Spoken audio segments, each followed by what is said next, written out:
Nous abordons à présent la seconde partie de cours intitulée Code génétique et synthèse protéique. Cette seconde partie sera divisée en deux chapitres. Dans un premier chapitre, nous parlerons du code génétique et des tRNA, leur structure, leur fonction. Dans un second chapitre, nous parlerons du processus de synthèse protéique, donc la traduction proprement dit.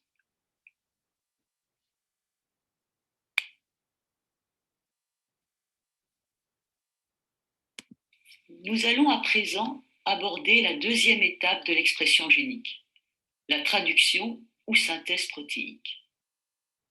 Durant cette étape, l'information codée par l'ARN messager sous forme d'une succession de nucléotides doit être transformée en une séquence d'acides aminés.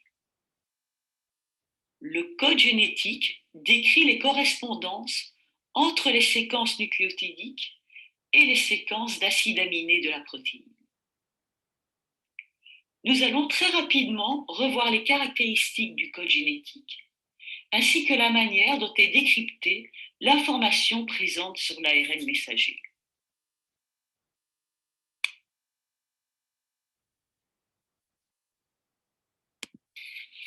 Chaque acide aminé est encodé par une succession de 3 nucléotides, appelés codons. Il est aisé de comprendre la raison pour laquelle 3 nucléotides sont nécessaires pour définir un acide aminé. En effet, la cellule dispose de 4 nucléotides différents pour encoder 20 acides aminés. Des combinaisons de 2 nucléotides seraient insuffisantes pour encoder 20 acides aminés, puisqu'il n'y a que 16 combinaisons différentes.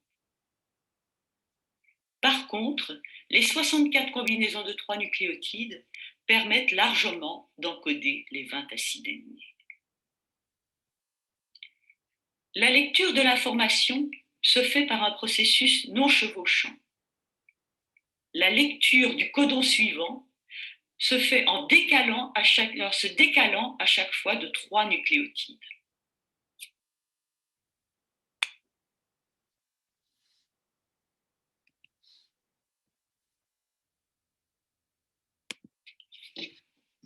On observe également que l'ordre des codons sur l'ARN messager définit l'ordre des acides aminés au sein de la protéine.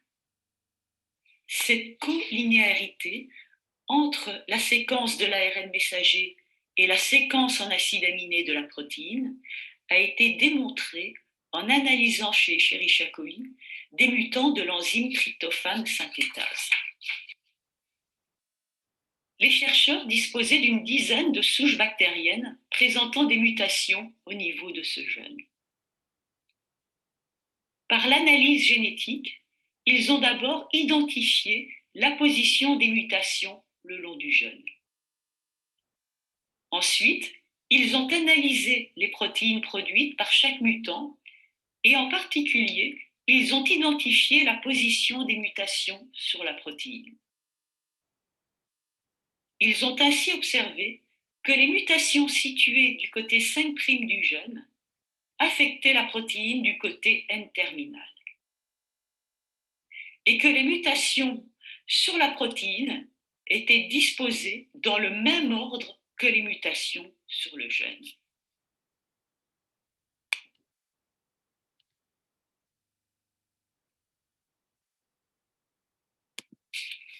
Cette diapositive résume les caractéristiques du processus de déchiffrage de l'information génétique qui ont été décrites sur les 2 diapos précédentes. 3 nucléotides encodent un acide aminé. Il s'agit d'un codon. On a également vu que le code génétique n'était pas chevauchant. Et enfin, on a vu que l'ordre des codons sur l'ARN messager définit l'ordre des acides aminés de la protéine.